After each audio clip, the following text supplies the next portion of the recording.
Hey, what's up, everybody? Sorry, this one's going to be a little bit late, or was a little bit late. I had planned on having this out a week ago, but unfortunately, the devs are busy, and they have a video game to create for all of us to play and try and make sure that it works well. So they didn't get to answering these by the time that I figured they were going to be answered by. And I know that a lot of you guys have been hitting me up wondering where it was. So here is the answers to the Q&A list that I had sent off to SDF. So thank you guys, SDF, Terry, anybody else that was involved in answering these questions. You guys are awesome. Thank you for taking the time to answer these. Future-facing stuff for anybody that's interested. In the coming weeks, I'm not exactly sure how far away, but relatively soon, we'll be doing another live or recorded session with Terry and or SDF and anybody else at the dev studio that wants to participate to ask them additional questions about stuff with all things related to Dark and Darker. I'm not quite sure what we're going to call that cast yet, but we're going to make it hopefully a regular thing, and we'll be able to put some type of a title or moniker on it, and if I can get away with it, it will be streamed live on Twitch so that you guys can react and ask questions in real time, because I think that would be pretty cool. Anyway, on to the Q&A. So this is a large list that was sent off. 90% of this is stuff that was curated from the community via community posts and a tweet that I had sent out asking people to send me questions that they had for the devs. So to anybody that participated in that, thank you guys. If you guys want to participate in it, obviously follow the channel here, or follow me on Twitter, or come to the Discord whenever I put out feelers for those. And we'll try to make sure that any relatively relevant question gets in the face of the devs or in front of them so that they could hopefully answer it for all of us, because obviously we are curious about many of the systems. For the Q&A, this is broken up into three major categories. The first one has to do with maps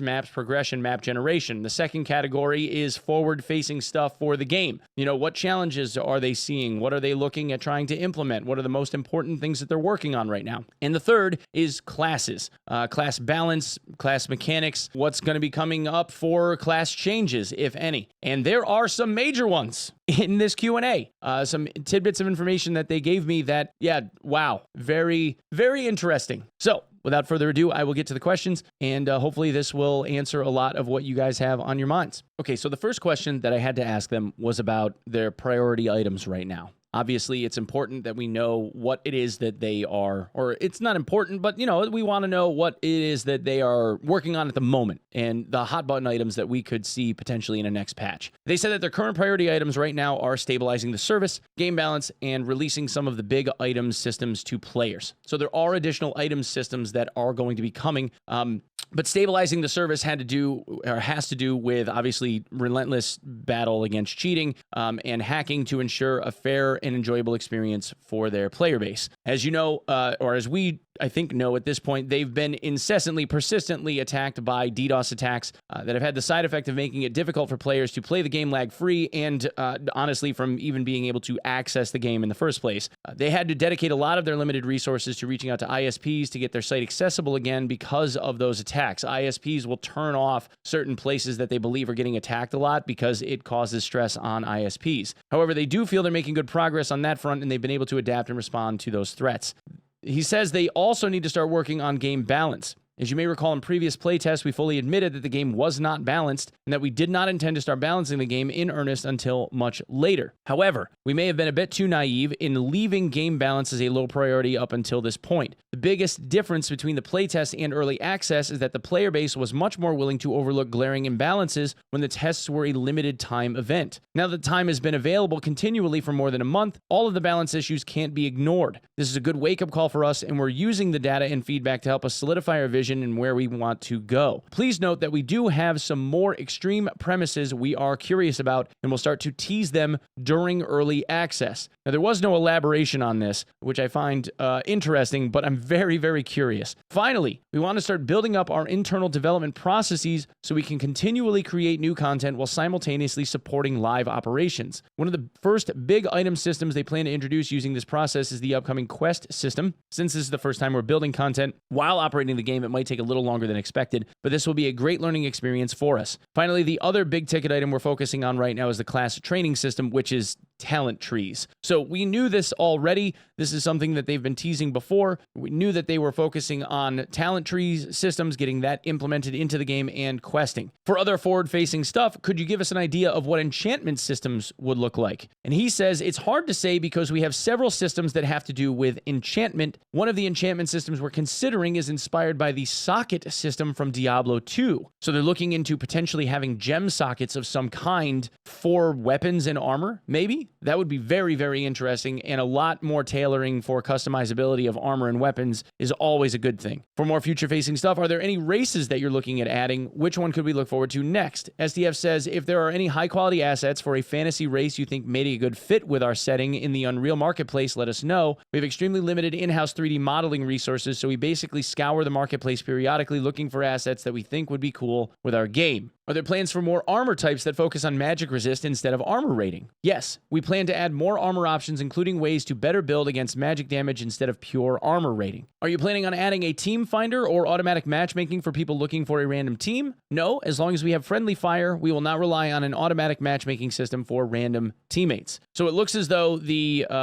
meeting hall, the gathering hall, is going to be the best possible place, or possibly Discords would be the best possible place to find teammates, because they don't want people dying just arbitrarily due to random matchmaking and people abusing that type of karma system, which I think makes sense given how the karma system works. Insofar as content updates are concerned, one of the major questions that I was asked to ask the devs had to do with content updates and regularity. How often could we see new stuff coming into the game? So I asked, are they planning on having content updates for the game with each new season or on some type of regular schedule? Or do you plan on adding content when you feel like it's ready? He says, yes, our original plan was to release a new class, a major content feature, and a new locale each season. A season is 3 months. However, right now we're still in the preparation phase. To us, this is a truly early access, and we are still testing out some pretty fundamental assumptions even at this stage. Many of the basic foundations of the game still haven't been implemented, including fleshing out all 5 of the main attributes, which is an interesting thing because they're still trying to work on how those attributes scale and their purposes, etc. I do want to say that the major content is still being worked on in parallel, but due to the size of the dev team being as small as it is, and also since we've had to divert a lot of important resources to create and support the blacksmith platform, we haven't been able to work on that content as quickly as we want. Once things calm down in that area, I think we can then put our full force into moving forward as originally planned. Insofar as an in-game friends list, because this game got pulled off of Steam, it started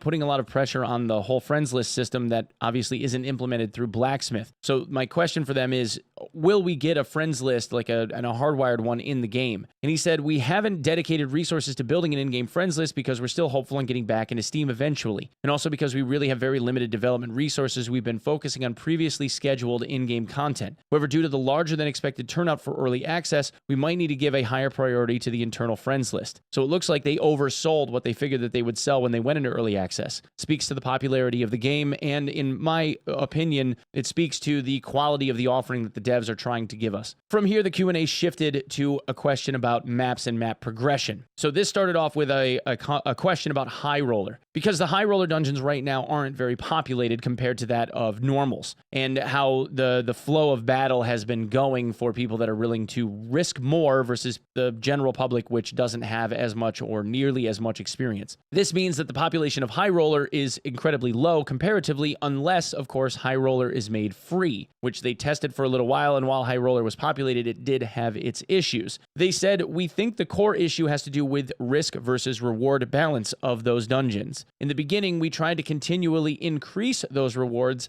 However, our experiments with the lowered entrance fee gave us a hint that maybe the current risk cost is actually the bigger issue. There were a few side effects of the free entrance that we really didn't like, including too many naked runs, bringing down the overall total reward of the dungeon. However, we will continue to experiment with that knob, including other variables, to make the High Roller experience more attractive to a wider regular audience. I then asked a question about Ruins. Right now, the Ruins map is kind of off to the side. Originally, the Ruins map was intended to be the first level of a 3-level dungeon system, but now it has its own queue because of some other issues that I'll get into in a second. My question was, is the plan to make Ruins its own map from now on, or would we possibly see a Ruins level 2? He said, like they said previously, we're going to use early access to its fullest potential, and we'll probably experiment with multiple iterations of the Ruins map during during this phase. For example, having the Ruins map served as the first floor of 3 versus having it serve as a standalone with a portal down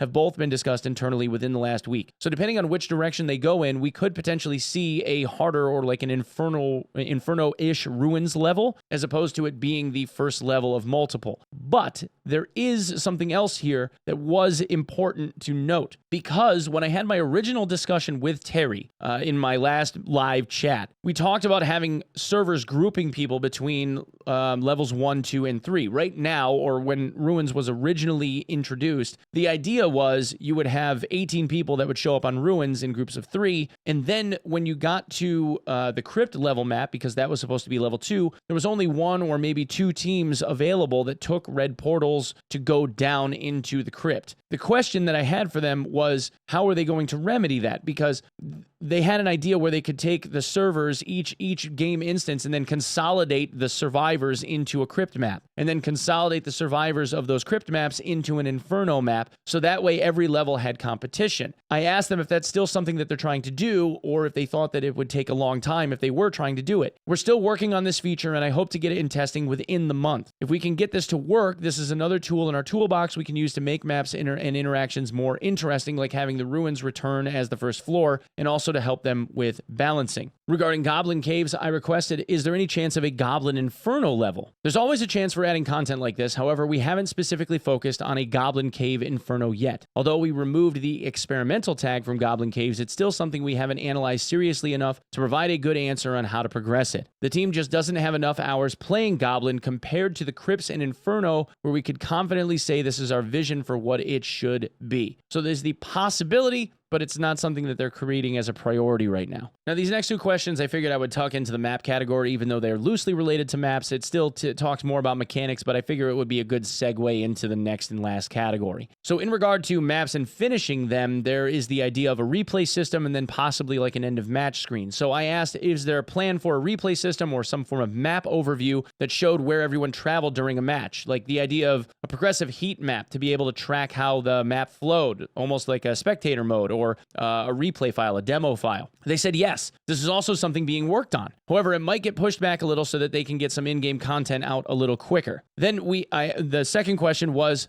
do you think an end of match screen that showed who killed us, how much damage, what weapon they used, etc., similar to Tarkov, would be something that you would be looking to implement? They said it's not a top priority right now, and once they get the development resources, an end game report is something they're very keen on delivering. So that at least is something in the pipeline, although it seems like it might take a bit. Oh, and I did have one other map question, I guess I snuck in here. Do you have any additional maps in mind for the near future? They said yes. New map locales are also part of our push for improving our process on building content simultaneously within live operations. Again, all the traditional fantasy map settings are good candidates for what you can expect in the future. We've actually completed R&D, finalized the concept, and started production work on the next locale, which we hope to give players as an experimental taste in the next 2 months. So you can see a new map potentially within the next 8 weeks. From here, we're going to move on to game-related mechanics. And there are some rather specific questions in here, and there's a big response in this one. The first question I asked was kind of a soft one, but seemed like a rather obvious one. Could we get an additional filter in trade chat for a slot an item goes into? Like chest filter, head, hands, legs, etc. He says, yes, we believe in improving the trade experience is a very high priority for the team right now. We have plans to add several quality of life improvements to the trade system, including improved filters in the upcoming patches. The next question was a little bit stronger. Will we see adjustments to plus physical, plus weapon damage, and plus magical damage modifiers? Yes, for sure. The game is not balanced right now, and we intend to use a lot of the knobs we built into the systems to start dialing in the values to better align with our vision. Like we warned in the prior question, be prepared to see some pretty radical changes as we start to play with these knobs. So what he meant by prior question was the priority items right now question that I asked prior,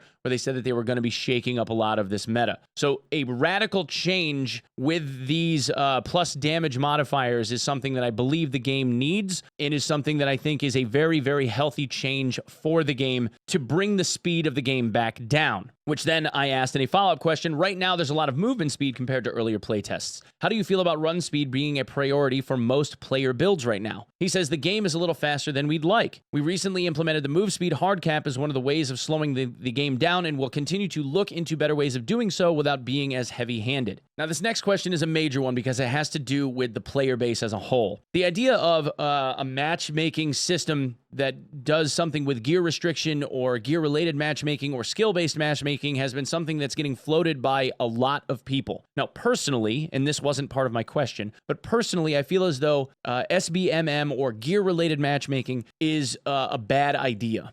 And I say that for a few different reasons. The first is because most games that have skill-based matchmaking or gear-based matchmaking tend to not perform well. The only games that do well when it comes to skill-based matchmaking of any kind have to do with games that are specifically tailored to PvP only and only are centralized around finding players of like-minded skill to be able to feel as though you're competing against people that are about as good as you are.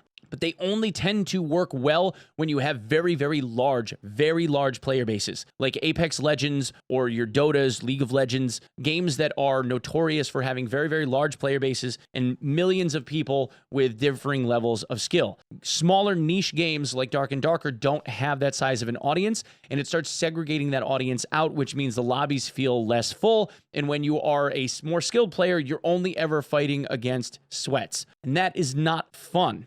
The game should be challenging. It should have its levels of frustration, but you should also be able to feel as though you're dunking and getting dunked on from time to time. So my question was, in regard to those types of systems, how do they feel about this idea? He says, this is a really complex issue, and we aren't sure if SBMM or a gear cap system is the right answer for our game. We recently implemented a sub-15 matchmaking pool within the last week, and there has been a lot of discussion from the community. Our intention is not to baby low-skilled or newer players, but since we haven't properly dialed in the gear gap balance to our liking just yet, we want to simply reduce the frequency of encountering the super geared players for the lower end players while they learn the basics, since that is demanding in itself. And I have a tendency to agree. I think that the lower level pools have been very, very healthy for the game.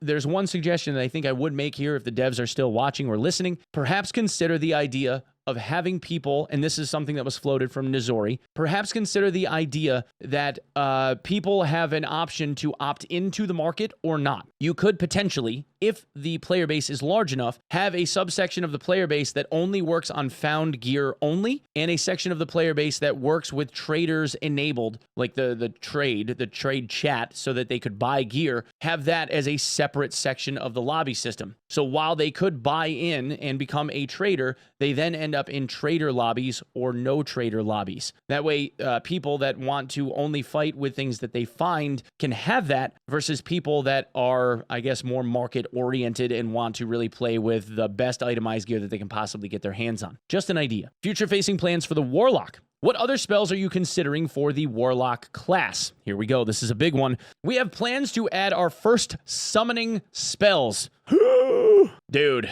We are also researching the ability for players to directly control monsters to give you a hint of what's to come. So there's the potential of not only summoning pets, but also the potential for people to take over and control monsters, both of which could be for the Warlock class. Remember, Warlocks are demonic energy. They have the ability to summon demonic magic and use demons to their bidding. So the potential for a Warlock to mind control a demon, because the dungeons are full of undead and demons, is, wow, huge, baby. That's huge. How many more classes would you like to add to the game? Which class do you think will come after Druid? We don't know exactly how many classes are left, but we want to get to all the big traditional fantasy classes of the game. We haven't exactly decided on the class after the Druid, since different internal members have different favorites, but we're leaning toward either the Monk or the Sorcerer. Those are my two of the three favorites that I think I have. I personally would love to see a Sorcerer or a Monk, but I really kind of want to see a Paladin too,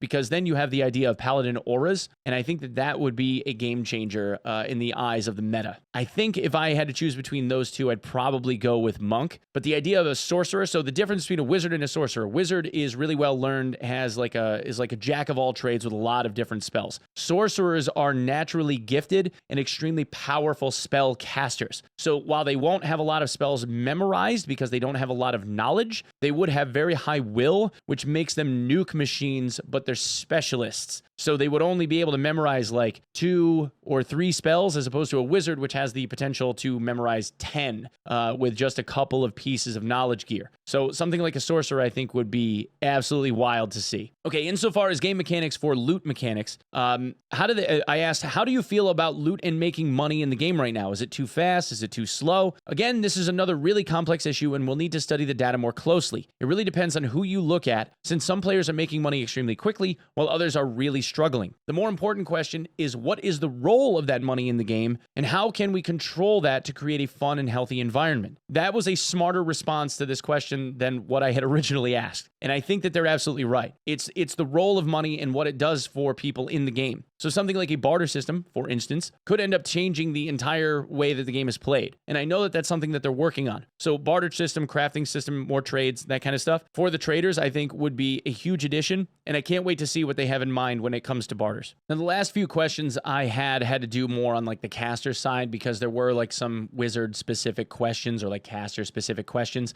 There was one that I did ask about the size of a party, whether or not a 3-man party would be the largest party size that they're going to work with. They said for the time being, yes.